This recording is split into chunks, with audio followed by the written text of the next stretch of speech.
El debate de la economía, con Jordi Benítez.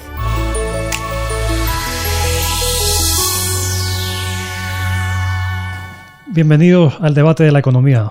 El Gobierno en funciones ha enviado a Bruselas un plan presupuestario que los economistas serios califican como ciencia ficción. Europa tendrá que estimar si se hace el sueco y se lo cree o si no lo hace. El envío del plan ha sido una de las muchas noticias económicas importantes de esta semana.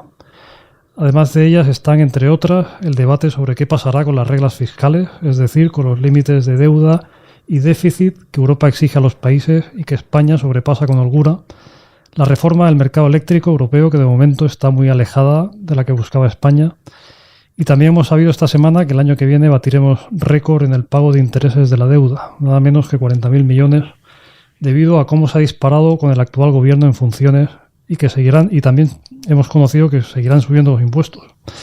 Todas estas noticias se producen en medio de una guerra de Israel cuyas consecuencias sobre la economía aún desconocemos. Para analizar estas cuestiones, tenemos hoy con nosotros a Lorenzo Bernaldo de Quirós, presidente de la consultora Free Market Corporative Intelligence. Bienvenido, Lorenzo. Muy buenos días, querido Jordi.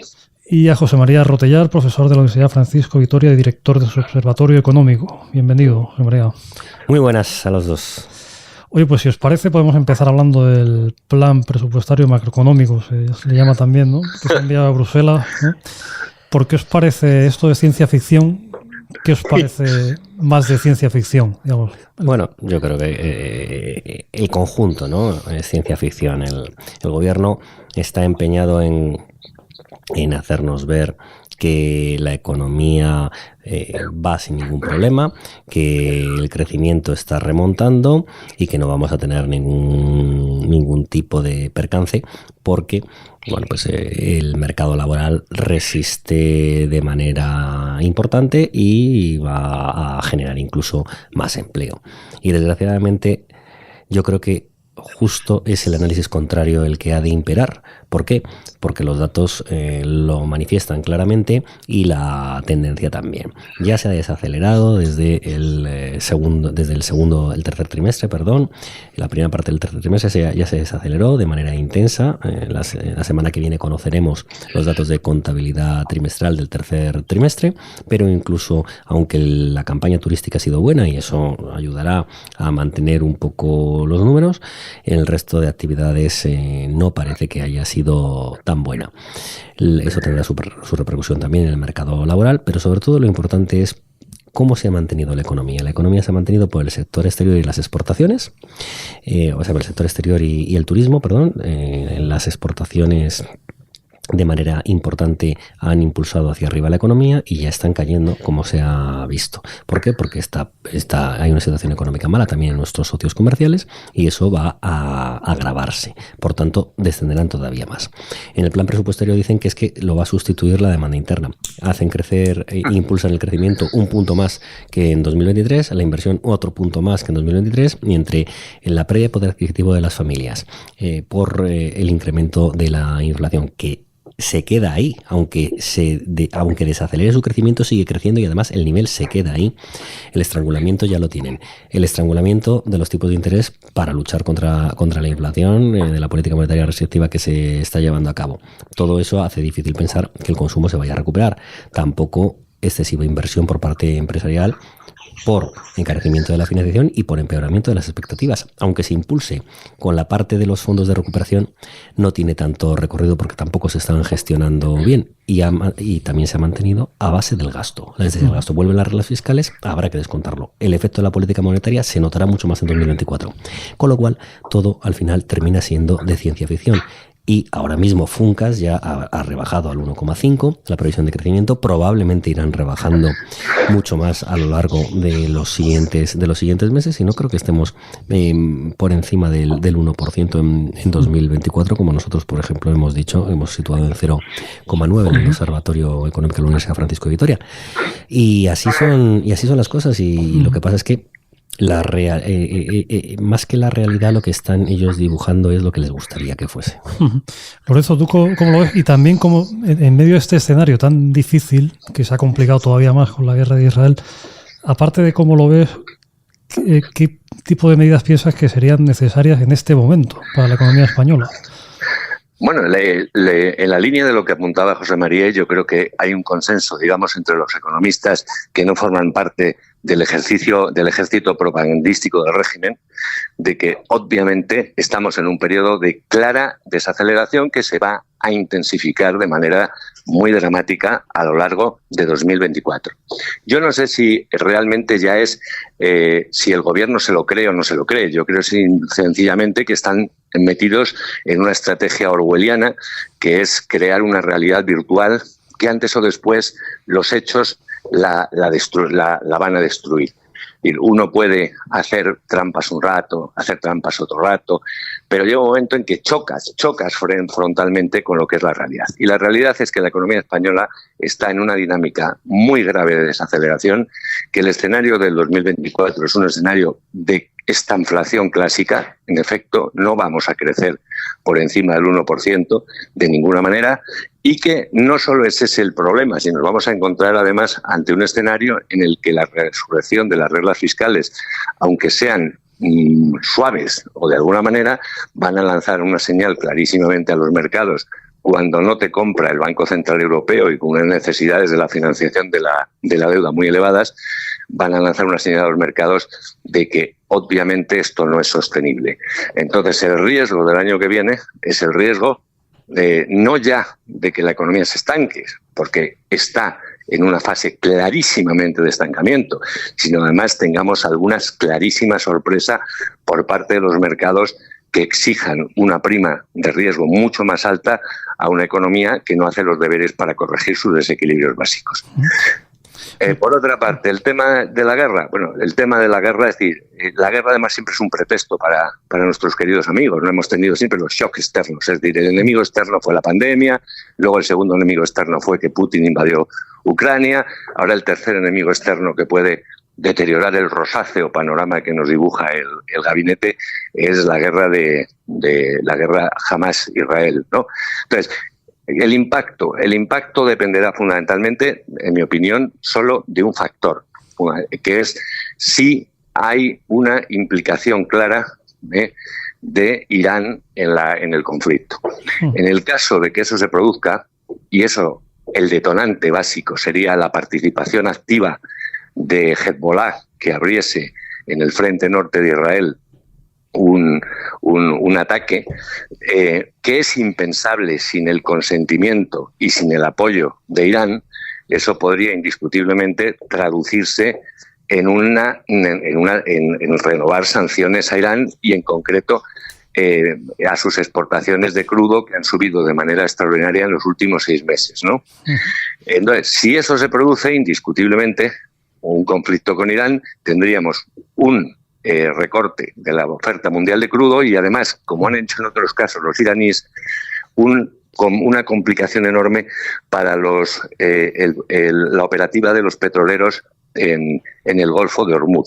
Acordaros que en situaciones análogas en el pasado, la Marina iraní ha hecho acciones hostiles a petroleros, y en ese escenario tendrías un choque adicional de oferta que se añadiría al de las supuestas sanciones a Irán. Pero todavía no estamos ahí.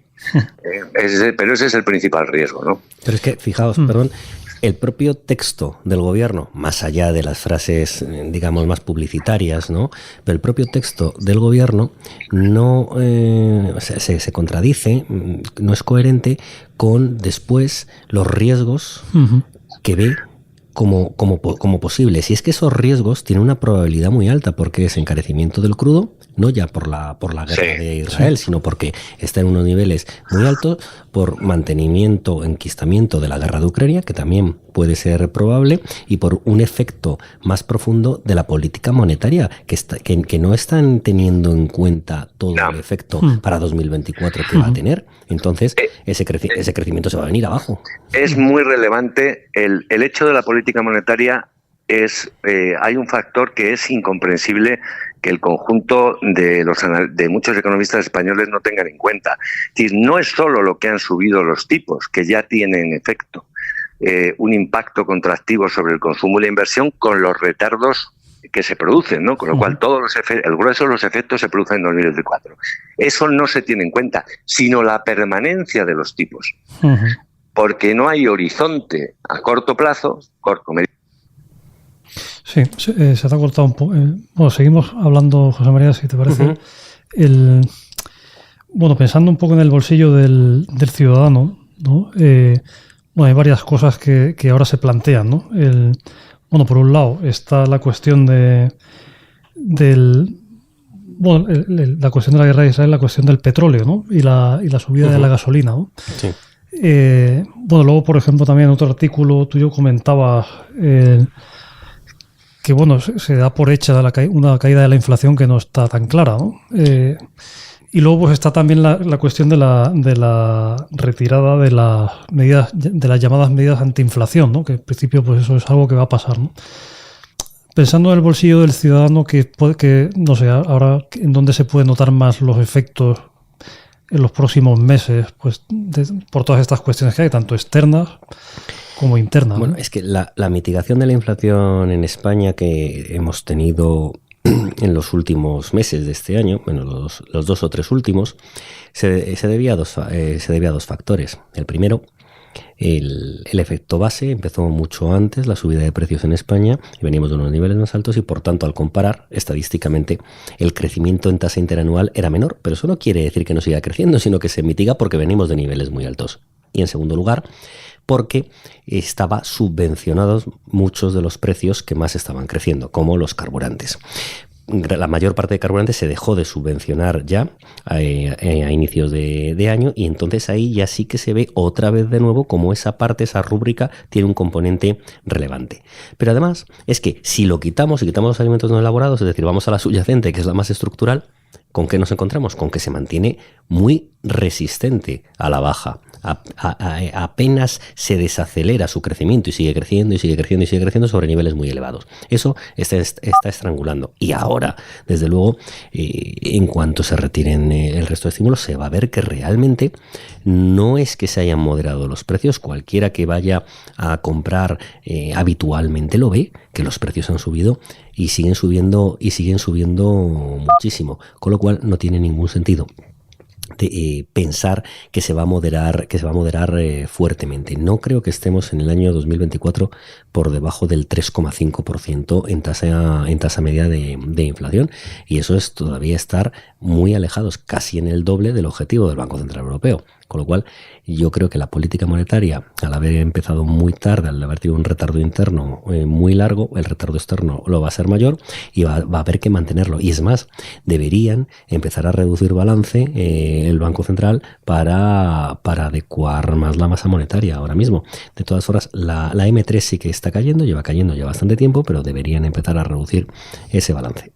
Sí, Lorenzo, y por tu parte, ¿cómo piensas qué tipo de precios pues pueden notar más en el bolsillo de los ciudadanos, pensando en la guerra de Israel, una inflación que parece que no va, que en el plan macroeconómico pues se daba a entender que va a ir bajando, pero no está tan claro? No sé, la gasolina, pues la cesta, la compra, la hipoteca, no sé, qué sobre el bolsillo ciudadano, ¿qué ves los próximos meses que se puede notar más? Una política monetaria que va a mantener que los tipos los ha elevado de manera sustancial y que se va a mantener indiscutiblemente durante un tiempo que es imprevisible, pero que no va a ser corto, obviamente golpea de manera decidida a la renta disponible de los ciudadanos. Por un lado, las personas que tienen hipotecas todavía a tipo de interés variable las van a seguir subiendo, y en segundo lugar, la política monetaria va a tener un impacto indiscutiblemente muy potente en lo que se refiere a la otra parte potencial de la renta disponible, que no se visualiza de manera clara, que es al efecto sobre el empleo, que indiscutiblemente va a tener un impacto negativo sobre el empleo porque va a deprimir la inversión privada. Y en un escenario de caída del desempleo, pues lo que se suma es, obviamente, una expectativa mala para los hogares que afecta de manera negativa y va a afectar de manera negativa el consumo. En segundo lugar, tienes otra cuestión importante, que en la línea de lo que decía José María, la inflación se va a mantener alta. y se va a mantener alta, y hemos visto el efecto típico de lo que es una inflación reprimida o represada. En el momento en que se han quitado las ayudas a determinados productos, los controles de precios,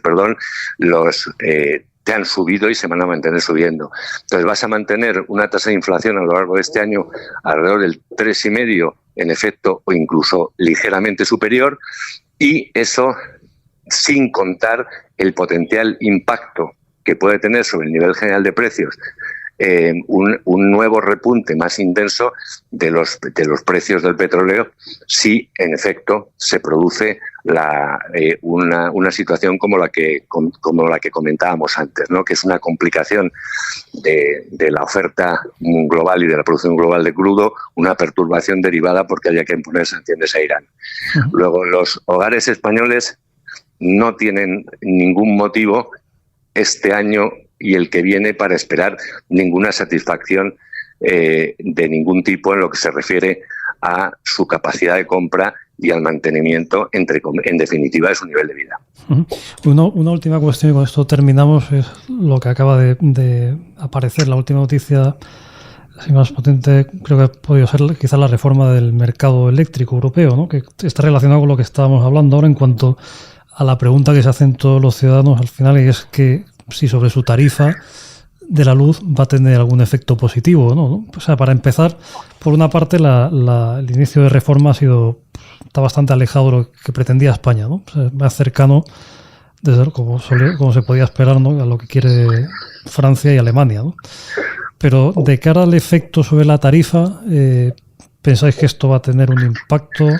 Mientras no se acometan cambios estructurales en el que no se dejen a un lado energías limpias y baratas como puede ser la energía nuclear, y se deje utilizar también más el gas y hacer fracking, bueno, pues no tiene mucha solución, porque la Unión Europea es energéticamente dependiente en gran medida y España muy dependiente si no se utilizan esas técnicas y esas energías, y por tanto vamos a seguir dependiendo de externos y sometidos a la volatilidad, con lo cual lo primero que tendrían que hacer es convencerse de ello ya en la Unión Europea, porque desde luego en España no se van a convencer ante el dogmatismo imperante en el gobierno actual en funciones y especialmente en ese ministerio.